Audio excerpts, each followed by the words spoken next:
I was wanting to go over how to set up two-step and everything with you guys. People do it a million different ways, and people will argue about it until they're blue in the face. Everyone has their own opinion on how to do it, what works best, blah blah blah blah blah. Just freaking mess with it until it works good. I mean, every car is a little different. You know, some people only run 26 degrees down here. You know, I run 30 at 3 pounds right here. Some people say that's way too much. I don't know. It seems to get up faster that way. But a good place to start is if you run like this is on an LS motor. I don't know on anything else. LS is all I know. Like down here, it's a good place to start like 28 degrees at like 0, and then slowly get it up to where your normal boost timing is. I got it a little elevated here just because it seems to help. That little stock bottom end 5.3 with that 88-103. I mean, once it gets going, it lights off good. It just takes a little bit to get up there, and that's why I got a little extra timing. Puts a little extra heat in it. But I wouldn't get this aggressive at first. I would just bump it up a little bit, and if it doesn't speed up, then try taking a little bit out. But then you go over here. I don't mess with the boost builder. I do not. I've never touched this. I don't mess with it.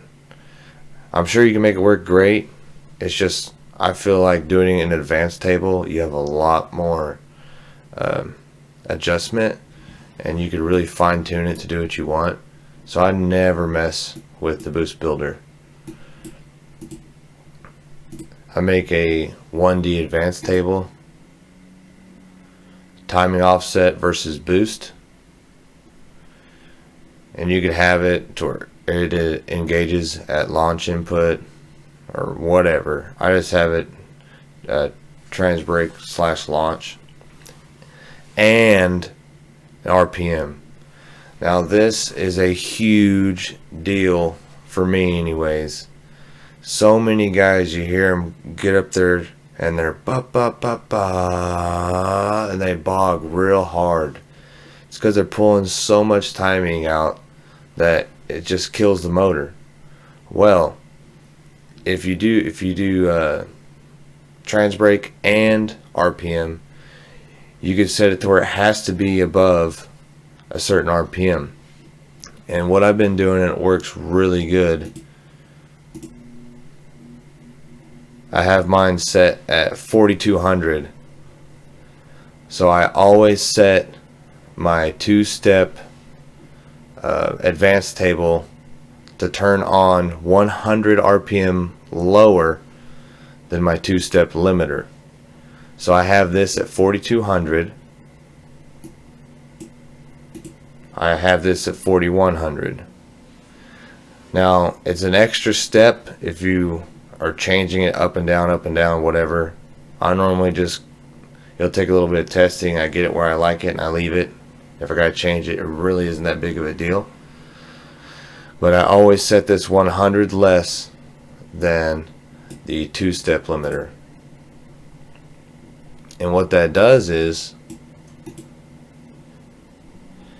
if you end up getting real aggressive and pulling just a little bit too much, and it tries to bog, you can't even hear it. If it just barely bounces below 4100, boom, it goes back to your base timing table and starts ramming all this timing back in it. So it'll never bog, it'll never fall on its face, it'll stay up on your limiter the whole time, and just makes it a lot nicer. It's pretty embarrassing when you get up on the line and your stuff's bogging down. But that's a big thing that I learned, and it's such a simple thing that no one even does. I got a buddy, he likes to do it in the 2D table, and you could set it up in a 2D table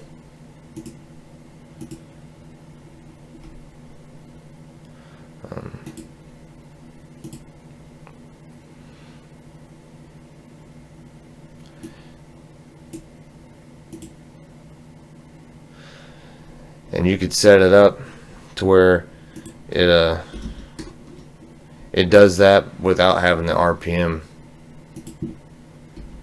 limiter on there, or sorry, the RPM minimum. And you can come over here and pull a bunch of timing at boost, but then if the RPM start to drop, like say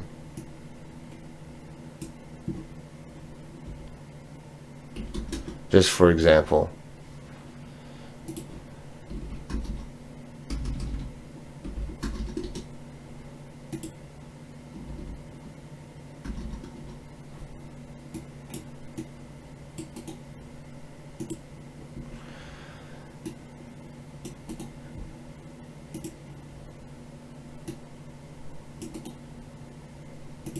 this is really messy, but I'm just showing you for example. I don't do it this way, but if for some reason it gets up here and then it starts to lose a little bit of RPM and bog, it'll pull less timing. Instead of like mine, it won't gradually pull less depending on what you set here. It'll go straight to the base spark table and just put all the timing back in it. And the my data logs look funny because my timing will go up and down like crazy, but once it actually starts building boost, it'll stay and it'll never even try to drop below my two-step limiter. But on its way up, it might try to bog a little bit, but you'll never hear it because the ECU is acting so fast to put timing back in it. It stays up there. But this is another good way to do it. It's probably a better way. It's just more complicated to figure out what minute changes you need to make to keep it on the limiter. But I don't do it that way because I like to keep things simple. But as far as how much timing to pull, that's just going to be all combo dependent on what your car likes. I shoot for going to 0 degrees total timing around this area, 8-ish pounds, whatever. And so what I do is I go to my base spark table, and for instance, just for an easy number, go to 10 pounds. I have 21 degrees here.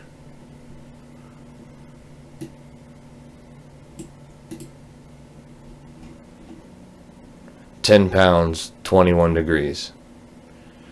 And I think this is about 10, I mean about 0 degrees too. I'll have to look real quick.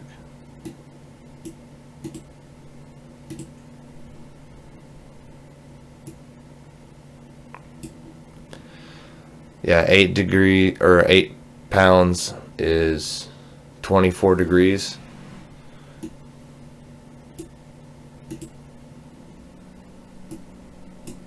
£8, 23 degrees. So it's awfully close, but that's a good starting point, is to shoot for about 0 degrees total timing around this area. And you just want to kind of gradually pull that in. If you pull it in too fast, it'll never make it. You pull it in too slow, it'll take forever. So this used to be a lot less aggressive, and then I just slowly kept pulling more and more and more and more, and it just liked it. And my car, it still doesn't spool the best, but I think it's like 3 or 4 seconds. It'll build whatever amount of boost I want, which, like I said, it ain't lightning fast, but it's fast enough for me. And then as it starts to build more boost, when you get more crazy up here, there's no reason to pull a bunch of timing when it's already up that much. But another thing is, my car will actually run away. So if you find out what boost you want to make on the two-step, like I was just shooting for 13 pounds when I was setting this up. So I set it all up for 13 pounds, and I had this more like this, and that sucker would just run away. It'd make 18, 20 pounds. And it's funny how my car is. It'll take like 2 or 3 seconds to make 7 or 8 pounds, and then boom, it'll light off like a switch and make whatever you want. It even does that on the street. Like on the highway, you'll hammer it. It'll take a little bit, like a big single turbo Supra, and it'll make like 7 or 8 pounds, then whap, it'll make whatever you want right after that. So if your car tries to run away like that, a good thing to do is right after whatever boost you're trying to make, put all the timing back in it, and it'll keep it from running away. But it's just a lot of trial and error, and make sure you don't get that sucker too hot when you're messing with it, and make sure that you know not to let go of the trans brake while on the throttle when you're in the garage. Be sure and just really think it through. I don't want anyone running through their garage or hitting anything.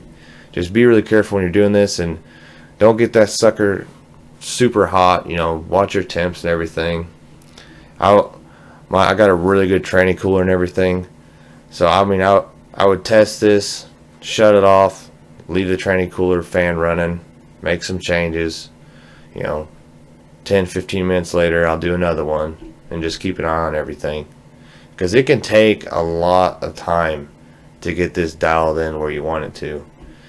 With my car, what made the biggest difference wasn't even timing, it was fueling. You really want to try to run NA AFRs to like 5-ish pounds. If you run it too fat, it won't build boost very well. I know mine, if I ran it too fat, it would literally hit like 6 or 7 pounds and just stop. It would not make any more. I'm like, what the heck?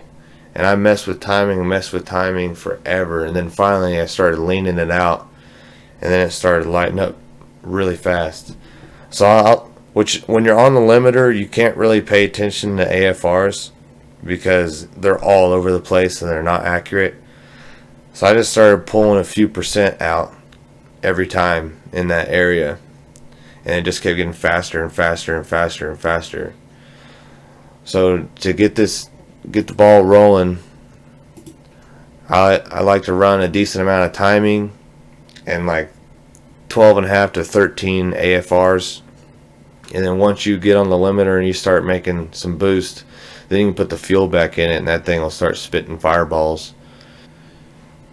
And for you guys that are interested in doing the bump or smooth staging or whatever you want to call it, you can go over here to the system ICF, go to basic IO, go all the way down here in staging. You gotta have version 5 for this. I believe that's when they introduced the staging tab. And you enable. You can do single pulse, which is those crazy guys, man. They hit that button and they want to launch into the atmosphere to bump forward 1/4 of an inch. It's crazy. I'm not into that. I like to do a duty cycle, and you can just hold that button down, and once you have this set up right, your car will just barely roll forward, and it's awesome. It's so easy to stage a car. Your suspension is not bouncing up and down when the tree's coming down. It's just super smooth, super easy, but it's a pain in the butt to get set up at first. It's a lot of trial and error, just like setting up your two-step, trying to build boost and everything. This is going to take some trial and error. And what worked for me is I did 80% duty cycle at 10 hertz, and it worked good. But if I get on a crappy surface or crappier surface and I can't launch as hard on as much RPM and everything, I gotta give it less duty cycle. 100% duty cycle is nothing. 0% is everything. So the less duty cycle you give it, the more aggressive it is. The more duty cycle you give it, the less aggressive it is. And I don't know enough to sit here and try to explain to you guys frequency. I don't know. I just started at 10 hertz, and that's just where I left it at. You can mess with that too, up and down, and maybe read up on it a little bit. But I didn't have to. I just left it at 10 hertz and it works. So, but if I'm on a worse surface than on a sticky track that I'm used to, I have to give this less duty cycle to make it more aggressive with less RPM. So the more RPM you're running, the softer you can be with your pulse. And by softer, that means running more duty cycle. This thing, like, it's super touchy. 80% at 4,000 RPM, it'll roll forward super smooth. 80% at 3,800 RPM, it won't even move. It's just not enough. So then you gotta mess with it. You would have to lower that down, maybe 5%. It's just something you have to mess with, and then once you know at what RPM, what duty cycle you need, you can set it up and remember what works for what, and you'll be fine. You can also do it a different way. You could set it up in an advanced table, in a 2D table. You can set it up as like duty cycle and RPM, and you can set it up that way. And I mean, it'll take some time, but once you get it set in, you're done. But I just do it this way because it's simple, and I like to keep things simple.